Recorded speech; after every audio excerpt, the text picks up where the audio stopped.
Su esencia y sus atributos son idénticos, no dependen de nada fuera de lo otro.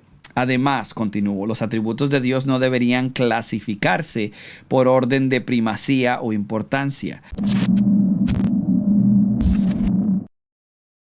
Ok, ahora sí vamos a comenzar a hablar sobre esto, simplicidad de Dios. Y comenzamos. La simplicidad de Dios implica que su esencia y existencia son idénticas, lo que significa que no hay componente o división dentro de la naturaleza divina. Ayer o antier estuvimos hablando sobre la idea de que los atributos de Dios en sí mismos, ¿ok?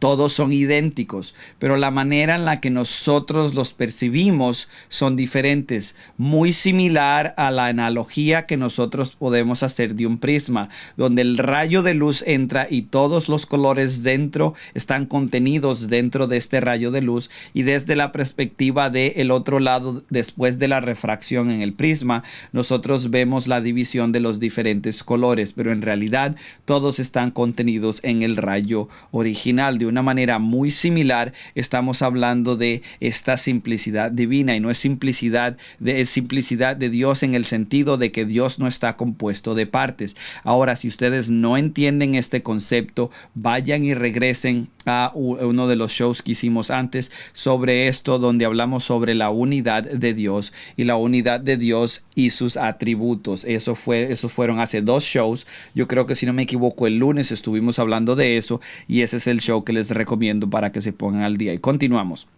La simplicidad de Dios requiere 2 afirmaciones básicas. En primer lugar, Dios está exento de todo componente, existiendo dentro de su propia esencia divina y sin necesidad de un compositor.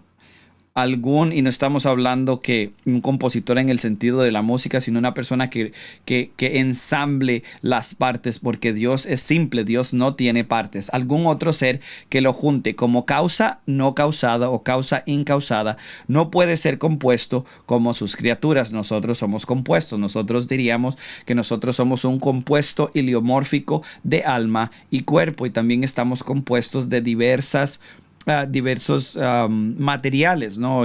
Tenemos un sistema óseo donde tenemos huesos, tenemos órganos, tenemos tejidos, tenemos piel, tenemos un montón de cosas. Entonces estamos compuestos de diferentes partes. De la misma manera, un automóvil está compuesto de diferentes partes. Esto es bastante fácil de entender, es sentido común.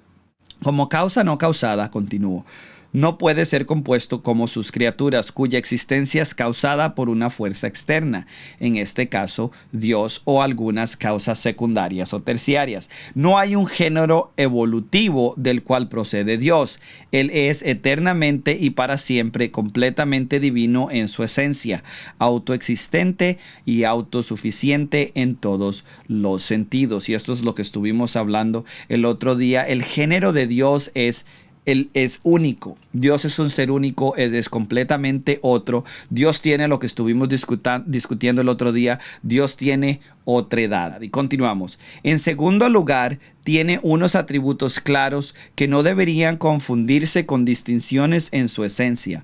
Los atributos de Dios, como la santidad, amor, justicia, soberanía, etc., describen cómo es Dios, pero a partir de ellos no cabe deducir que está dividido en su esencia. Acordémonos que nosotros solo podemos hablar de Dios en base a las referencias que vemos en las Escrituras, la cual es la revelación especial que Dios nos da en cuanto a quién es Él, pero la manera en la que nosotros podemos hablar en base a la experiencia es solo analógica. No podemos hablar de los atributos de Dios y de quién es Dios de manera unívoca, solo de manera analógica. Y continuamos. Su esencia, y esto es muy importante, quiero que pongan atención acá, y lo voy a poner en grande para que ustedes puedan tomarle captura. Su esencia y sus atributos son idénticos. No dependen de nada fuera de lo otro. Su esencia y sus atributos son idénticos. No dependen de nada fuera de lo otro. Además, continúo, los atributos de Dios no deberían clasificarse por orden de primacía o importancia. La simplicidad de Dios afirma que Dios nunca tiene conflictos en sí mismo ni se confunde. Esto es parte de ser un ser perfecto, donde todas las capacidades están maximizadas. Dios no tiene potencialidades, dado de que Dios es acto puro. En otras palabras, no debería elevarse un atributo por encima de los demás. Del mismo modo, no deberían enfrentarse su esencia y sus atributos. Por ejemplo, Dios no solo actúa con amor o tiene la calidad del amor, sino que Dios en realidad es amor. Cabe observar, por supuesto, que en última instancia Dios es insondable. La revelación de su ser es comprensible tan solo a través del lenguaje analógico, como el término que utilizamos acá, que es simplicidad. Entonces nos estamos dando cuenta que todo esto comienza a agarrar forma. Hay una coherencia dentro de lo que llamamos nosotros la teología sistemática, y obviamente aquí estamos representando la teología de lo que llamaríamos nosotros el teísmo clásico. Yo no soy partidario de otra línea teológica, así que yo voy a presentar lo que me parece a mí que es más razonable y cierto. Obviamente ustedes tienen derecho a sus propias opiniones, pero estas opiniones tienen que darse en base a un buen razonamiento que no sea de alguien más, sino que sea de ustedes mismos.